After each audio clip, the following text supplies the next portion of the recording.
देखिए बहुत सदमे से गुजारा है महिलाओं को, पुरुषों ने भी।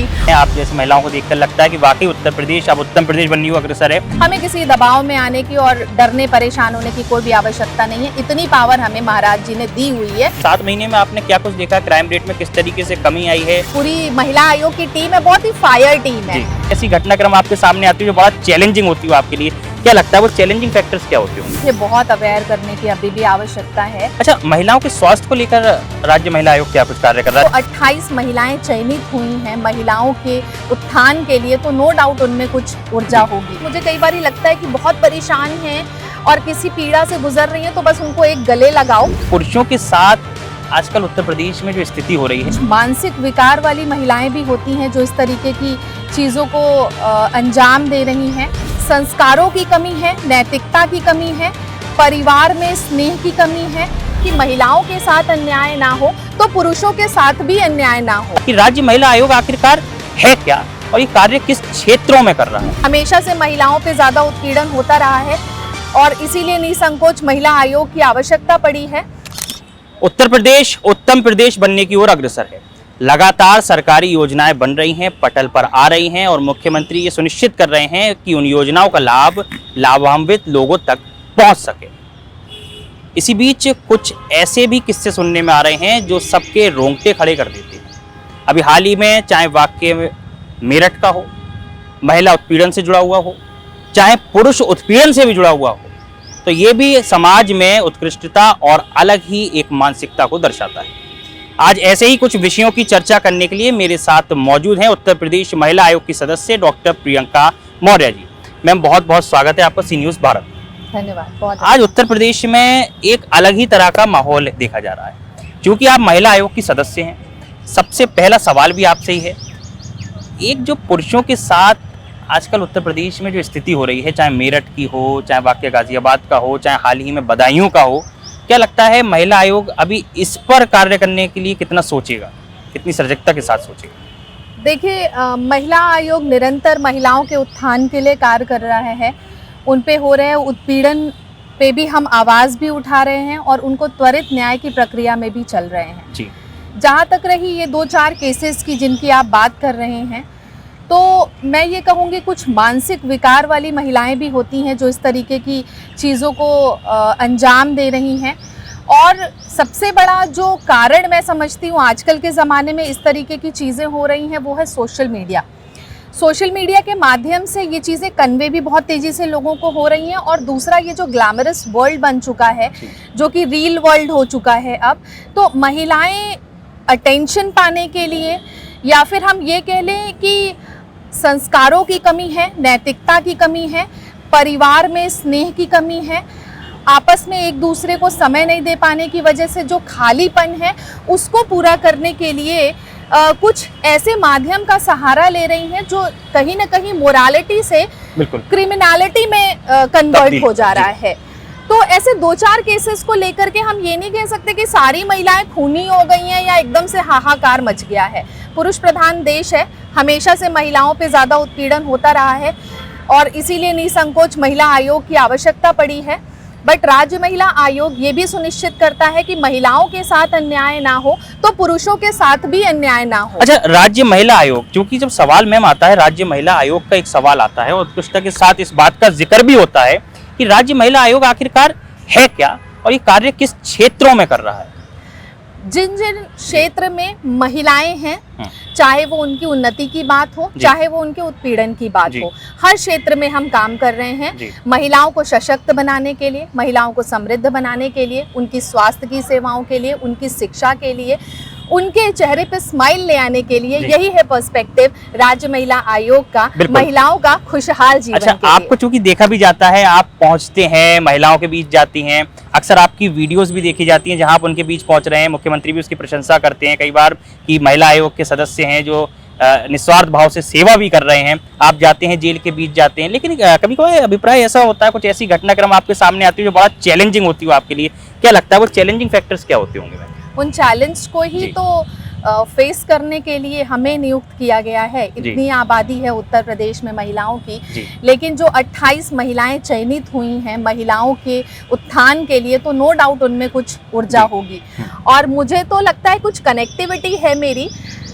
आई लव टॉकिंग टू विमेंस और उनके उत्थान के लिए काम करना। और मुझे कई बार लगता है कि बहुत परेशान हैं और किसी पीड़ा से गुजर रही हैं, तो बस उनको एक गले लगाओ और उनको समझाओ कि समय हमेशा एक जैसा नहीं रहता है और जहां आप पे उत्पीड़न हो रहा है वहां पे आवाज़ उठाइए। हम आपके साथ हैं, उत्तर प्रदेश की सरकार आपके साथ है, आपको न्याय भी मिलेगा और सरकार की योजनाओं का लाभ भी मिलेगा।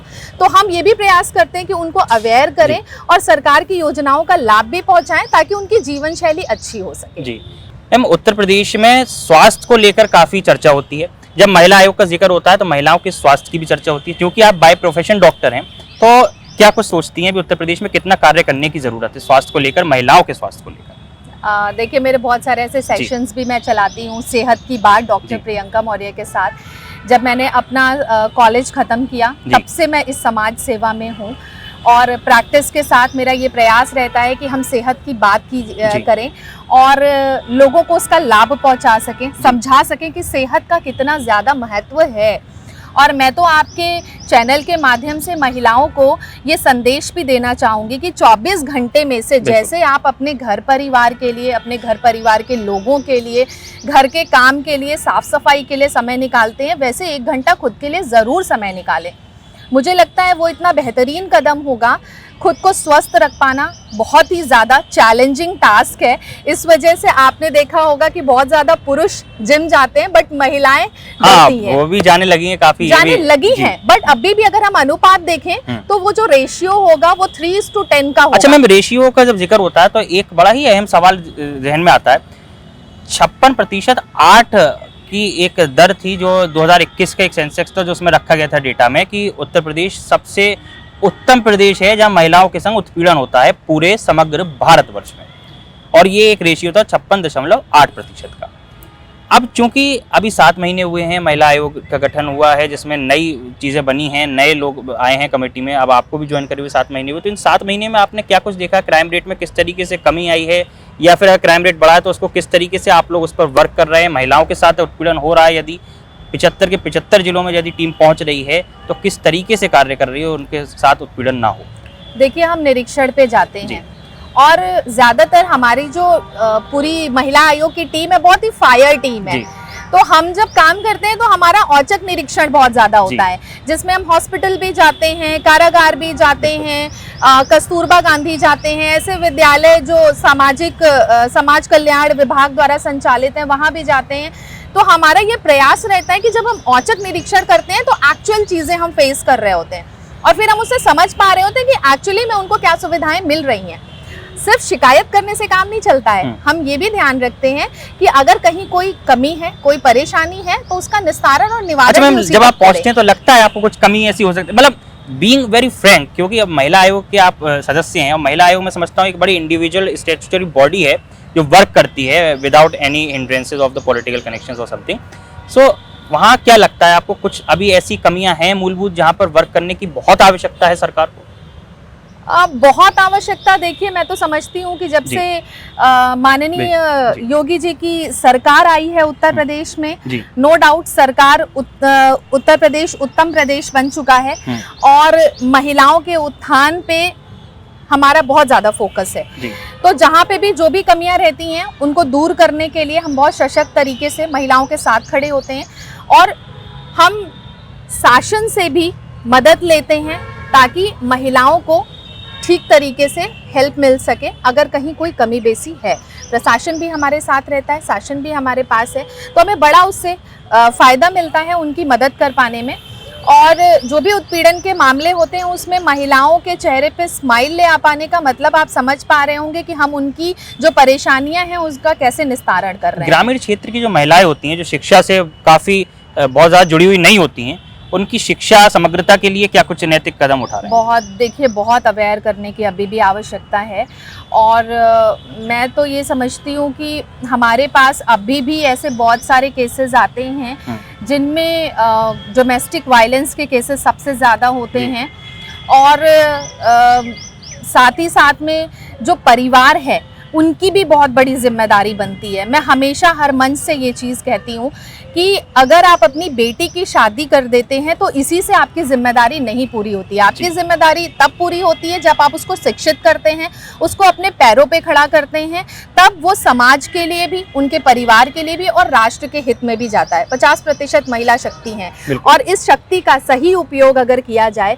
तो नो डाउट राष्ट्र का उत्थान होगा और हमारी इकोनॉमी कितनी ज़्यादा बढ़ेगी। तो हम इस दिशा में भी बहुत अच्छे तरीके वाकई से में उत्तर प्रदेश में वाकई महिला जो है अपना योगदान दे रही हैं। आप जैसे महिलाओं को देखकर लगता है कि वाकई उत्तर प्रदेश अब उत्तम प्रदेश बनने को अग्रसर है।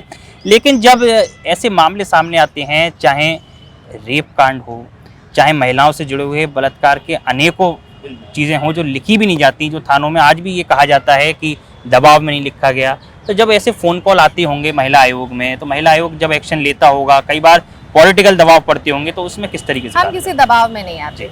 हमारा बहुत सीधा सा है, अगर हमारे पास महिला आ रही है और हमें ये भी सुनिश्चित करना होता है कि उसका झूठा केस ना हो, और अगर उसके ऊपर अन्याय हुआ है, बहुत स्ट्रिक्ट एक्शन लेते हुए, त्वरित कार्यवाही करते हुए हम अन्याय के खिलाफ लड़ते हैं और उस महिला को न्याय दिलाते हैं। हमें किसी दबाव में आने की और डरने परेशान होने की कोई भी आवश्यकता नहीं है। इतनी पावर हमें महाराज जी ने दी हुई है ताकि हम महिलाओं के उत्थान के लिए काम कर सकें, और निरंतर हम लोग कर रहे हैं ताकि उन्हें न्याय भी मिल सके। बिल्कुल।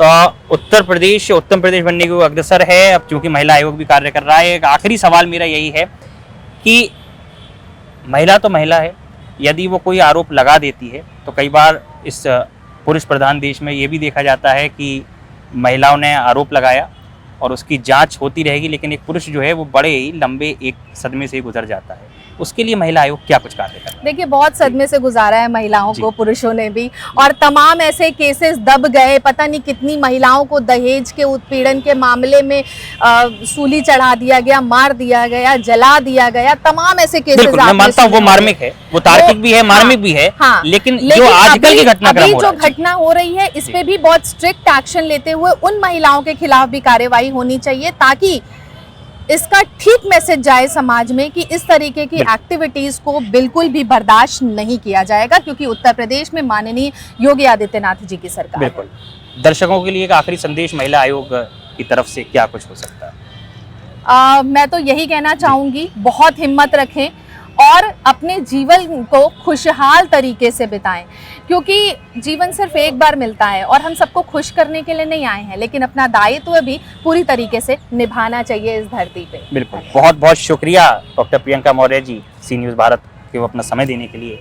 आप थे डॉक्टर प्रियंका मौर्य जी, बता रहे थे उत्तर प्रदेश महिला आयोग की सदस्य हैं। आपने बताया किस तरीके से उत्तर प्रदेश महिला आयोग तत्परता से उत्तर प्रदेश में कार्य कर रहा है और उत्तर प्रदेश उत्तम प्रदेश बनने की ओर अग्रसर है।